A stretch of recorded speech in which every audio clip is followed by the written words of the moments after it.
Então, fonética e fonologia, esse é o tema central desse vídeo, baseado neste livro aqui. O primeiro livro que estou usando aqui no canal sobre isso. Então, fonética e fonologia do português. É um livro que eu utilizei na disciplina de fonética e fonologia na Faculdade de Letras aqui da PUC-PR. Então, eu indico tanto o livro, se você quer entender um pouco sobre fonética e fonologia, e também indico a própria biblioteca da PUC e a própria universidade no curso de letras. Afinal de contas, eu sou estudante aqui atualmente e gosto demais desse curso, principalmente sobre aquelas disciplinas sobre linguística, que, inclusive, fonética e fonologia é uma dessas disciplinas que compõem os níveis linguísticos. Então, o assunto do vídeo de hoje será o quê? A continuação do vídeo passado, onde eu tratei sobre sons foneticamente semelhantes. E o texto diz o seguinte, ficarei apenas com um parágrafo.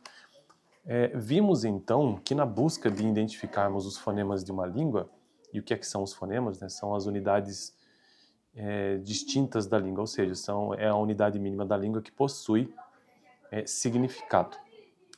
Eu sempre gosto de dar o exemplo nos vídeos que são essas duas palavras, né? Faca e vaca. Essas duas palavras são iguais.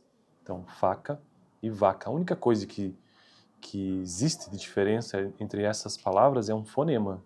No caso, é o som f de faca e o som v de vaca. Veja que com esse exemplo fica claro entender o que é um fonema, então. É aquilo que traz uma distinção na língua. Então essas palavras são exatamente iguais, exceto pelo seu fonema. E essas palavras elas possuem significados completamente diferentes. Então, faca e vaca é um fonema da língua que a gente representa pela letra F, e v é um fonema da língua também que a gente representa pela letra V.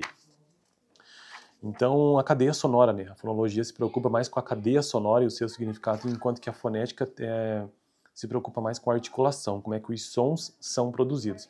Lá nos vídeos sobre fonética, eu ia tentar descobrir como que esse som de faca é produzido, como que ele acontece aqui em toda a articulação, enquanto que no trato vocal, né? Enquanto que fonêmica, ou seja, fonologia, tem mais a preocupação de identificar isso num contexto de fala, ou seja, na cadeia sonora, né? E aí a transcrição disso, daquilo que é falado para a escrita também. Então, isso é fonema e isso é fonética, basicamente. Então, isso é fone, ou melhor, isso é fonética e isso é fonologia. Isso é fone e isso é fonema. Fone lá da fonologia e fonema da fonética.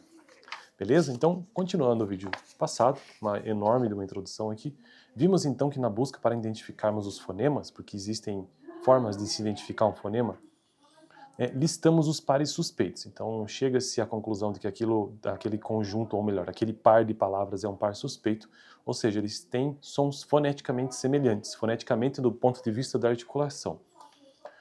Eles têm sons foneticamente semelhantes de segmentos consonantais e vocálicos, porque a língua ela possui dois tipos de segmentos, os segmentos consonantais e vocálicos. Então, também já tratei sobre isso aqui no canal diversas vezes, principalmente no que se refere à fonética, né? Então, como que as consoantes são produzidas e como que as vogais são produzidas. Então, toda palavra, toda língua, na verdade, ela possui um segmento consonantal e também os segmentos vocálicos de vogais. Passamos, então, a buscar um par de palavras que venha a constituir... No que eu bati aqui? Vou repetir esse primeiro texto. Vimos, então, que na busca de identificarmos os fonemas de uma língua, listamos os pares suspeitos, que são sons foneticamente semelhantes, de segmentos consonantais e vocálicos. Passamos, então, a buscar um par de palavras que venha a constituir um par mínimo para determinarmos os fonemas em questão. Então, primeiro, a gente tem o quê? Um par suspeito, né? Então, ou pares suspeitos. Depois disso, chega-se a um par mínimo, para identificar se é, de fato, um fonema em questão.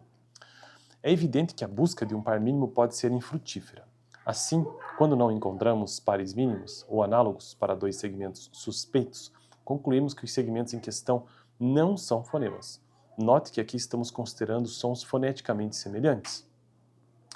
Isso exclui pares de segmentos sem similaridade fonética, como r e u. Qual que é esse símbolo aqui do inglês?